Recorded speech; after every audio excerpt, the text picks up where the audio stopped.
नमस्ते फ्रेंड, आप सभी का एक बार फिर से वेलकम। और फ्रेंड्स, दो इम्पॉर्टेंट तारीखों के बारे में बात करते हैं। इम्पॉर्टेंट डेट्स, एक तो 13 जून 25 और दूसरा 17 जून 25।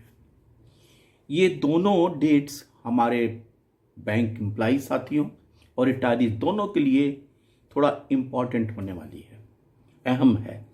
कारण यह है कि जैसा कि आपको भी पता है कि 13 जून को आईबीए की निगोशिएटिंग कमेटी की बैठक मेडिकल इंश्योरेंस स्कीम के ऊपर पुनः होने वाली है।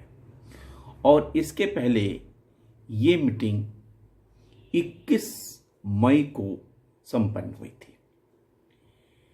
कुछ एजेंडा दिए गए थे, कुछ सजेशन दिए गए थे बैंक यूनियन द्वारा, बैंक लीडर्स द्वारा, जिसमें जो अहम था कि जो मेडिकल इंश्योरेंस की scheme last year combined policy ली गई थी बैंक एम्प्लॉइज और बैंक रिटायरीज का, वो कंटिन्यू किया जाए।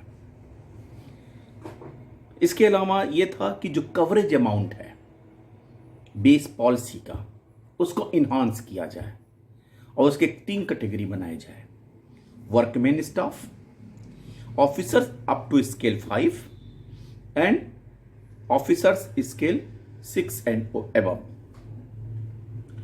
और एक सबसे इंपॉर्टेंट एक और बात उस सजेशंस में लिखे हुए थे, ज्यादा टेक्निकलिटी और लंबी चौड़ी बातें न करके, कि बैंक रिटायरीज का जो मेडिकल इंश्योरेंस प्रीमियम हो उसे एम्प्लॉयर बैंक द्वारा वहन किया जाए। That should be borne by the banks.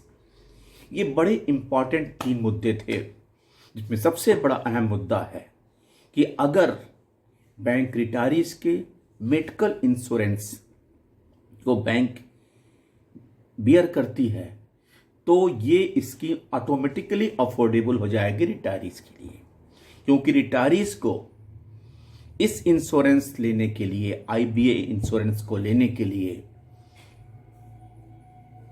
पैसे ही नहीं बचते हैं कि वो ले सकें, क्योंकि प्रीमियम, हाई प्रीमियम और जो सुविधाएं हैं उसमें कटौती करके इंश्योरेंस कंपनियां वो पॉलिसी लॉन्च करती हैं और आईबीए उसको एक्सेप्ट करती है।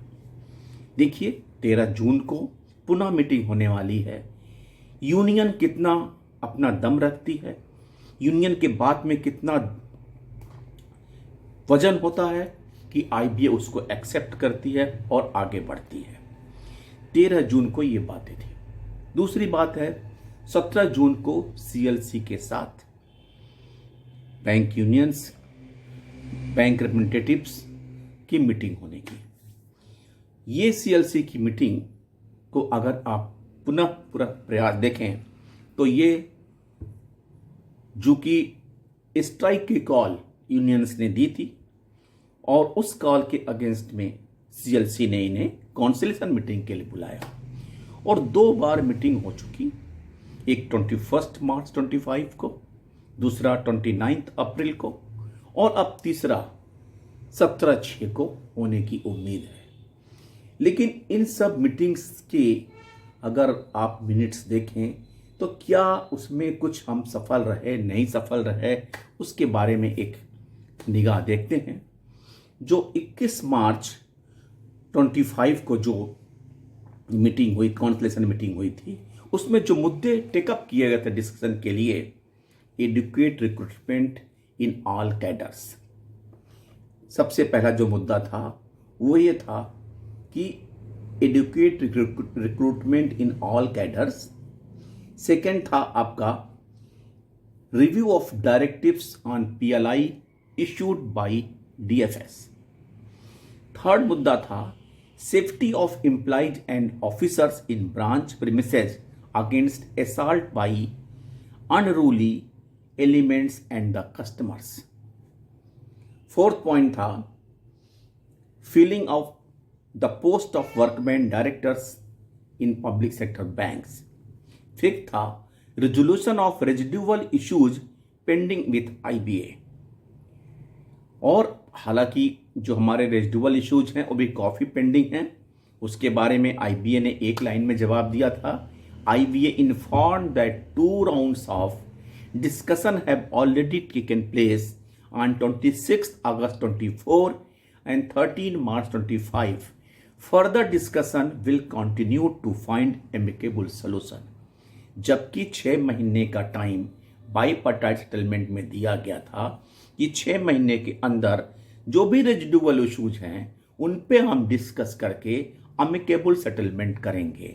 लेकिन वो 6 महीने तो कब के बीत गए और अभी सेकेंड राउंड, थर्ड राउंड और राउंड ही राउंड चलता रहेगा। उसका क्या सेटलमेंट हो पाएगा, ये भविष्य के गर्त में छुपा हुआ है। क्योंकि रेजिडुअल इश्यूज में काफ़ी आइटम्स थे, उसमें पेंशनर्स के भी मुद्दे थे।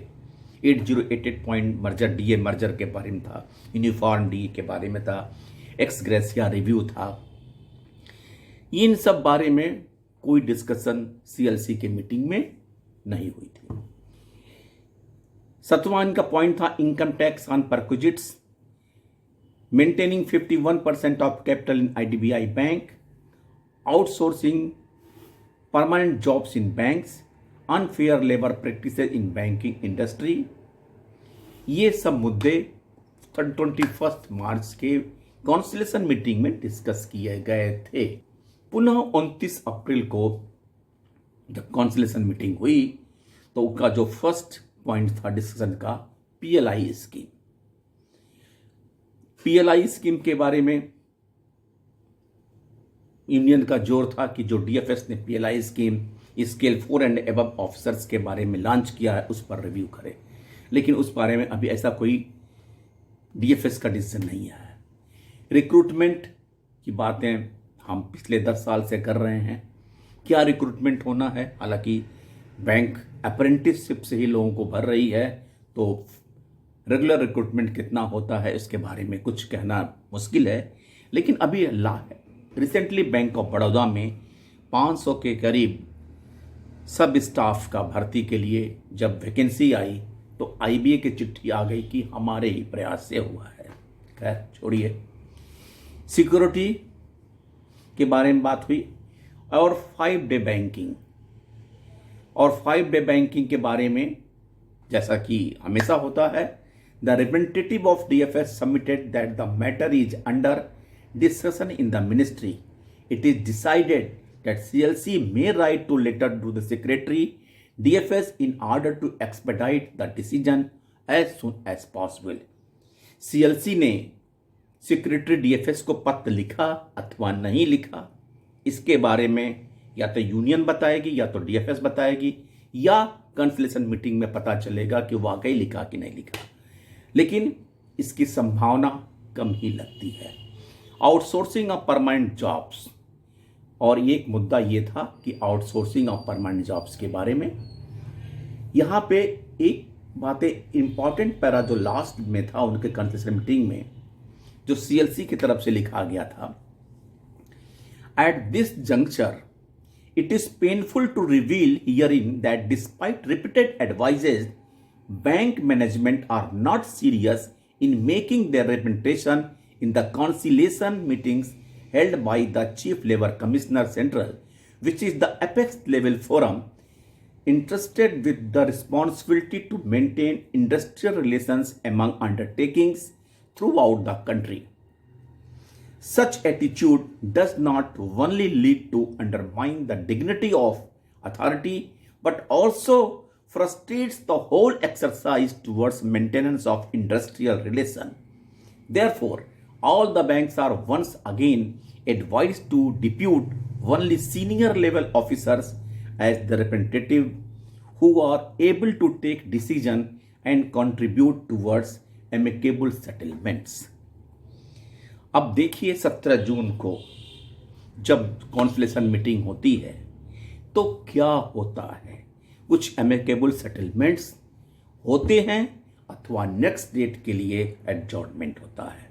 क्योंकि जिस तरह से रवैया चल रहा है कंसलेशन मीटिंग में बैंक रिप्रेजेंटेटिव का, यूनियंस का, इससे ज़्यादा से ज़्यादा यही लगता है कि यार they are going to attend the meeting only not to settle, not to resolve the problems of bank employees, bank retirees. Thank you, friends.